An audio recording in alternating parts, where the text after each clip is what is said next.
అందరికీ హాయ్ అండి. ఈరోజు సఖీ వంటగదిలో నోటికి ఏమీ తినబుద్ధి కానప్పుడు ఇలా నోటికి రుచిగా గోంగూరతోని కారం కారంగా పుల్ల పుల్లగా చాలా రుచిగా ఈ విధంగా చేయండి. ఇక్కడ నేను ఒక 5 కట్టలు గోంగూర తీసుకొని మంచిగా ఇలా ఒలుచుకొని కడిగి పెట్టుకున్నానండి.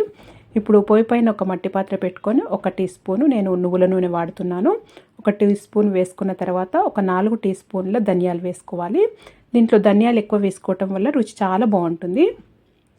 ఒక 1 టీ స్పూను జీలకర్ర వేసుకోవాలి. ఇప్పుడు దీంట్లో కొద్దిగా ఎండుమిరపకాయలు వేసుకోవాలండి. ఇవి కారమే ఉన్నాయి కొద్దిగా. ఇవి దీంట్లో గోంగూరకి కారం ఉంటేనే చాలా రుచిగా ఉంటుంది, బాగుంటుంది. కారం ఉన్న మిరపకాయలు తీసుకోండి. ఇవి మీ కారాన్ని మీరు తినే కారాన్ని బట్టి వేసుకోవచ్చండి. వేసుకొని ఇలా వేయించుకోవాలి.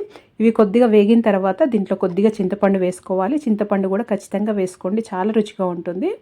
వేసుకొని లో ఫ్లేమ్లో మంచిగా వేయించుకోవాలి.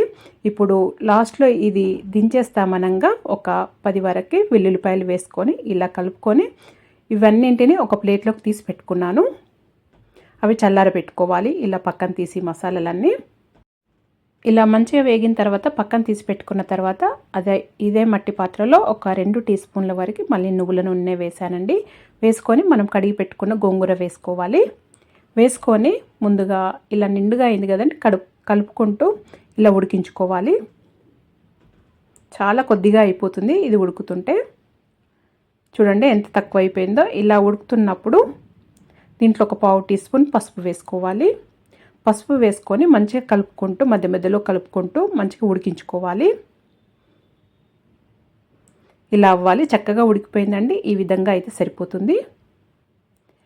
ఇది ఇప్పుడు ఈ మసాలాలన్నీ చక్కగా చల్లగా అయిపోయినాయి. చల్లగా అయిన తర్వాత ఒక మిక్సీ జార్ తీసుకొని మిక్సీ జార్లోకి వేసుకోవాలి. అంతవరకు ఆ గోంగూర చల్లారుతుందండి. ఇప్పుడు ఇవి వేసుకొని ముందుగా మిక్సీ పట్టుకోవాలి. ఈ విధంగా మిక్సీ పట్టుకోవాలండి ముందుగా. ఇప్పుడు దీంట్లో రుచికి తగినంత ఉప్పు వేసుకోవాలి. నేనైతే ఒక 2 టీ స్పూన్లు వేసానండి. మీరు కావాలంటే ఇంకా కొద్దిగా ఎక్కువైనా ఇంకొక 1 టీ స్పూన్ వరకైనా వేసుకోవచ్చు. ఇప్పుడు దీంట్లో మనము ఉడకబెట్టుకున్న గోంగూర వేసుకోవాలి. వేసుకొని మళ్ళీ మిక్సీ పట్టుకోవాలి.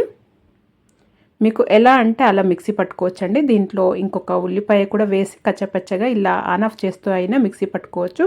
కానీ ఉల్లిపాయ వేస్తే అప్పటికప్పుడే తినేసేయొచ్చండి. ఇలాగైతే ఎక్కువ రోజులు 10-15 రోజుల వరకు కూడా నిల్వ ఉంటుంది ఈ విధంగా చేసుకుంటే.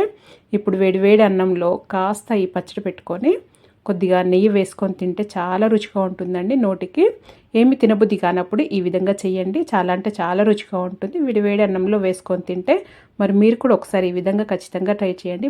మీకు కనుక ఈ వీడియో నచ్చినట్టయితే లైక్ చేయండి, షేర్ చేయండి, సబ్స్క్రైబ్ చేసుకోండి. Thank you for watching.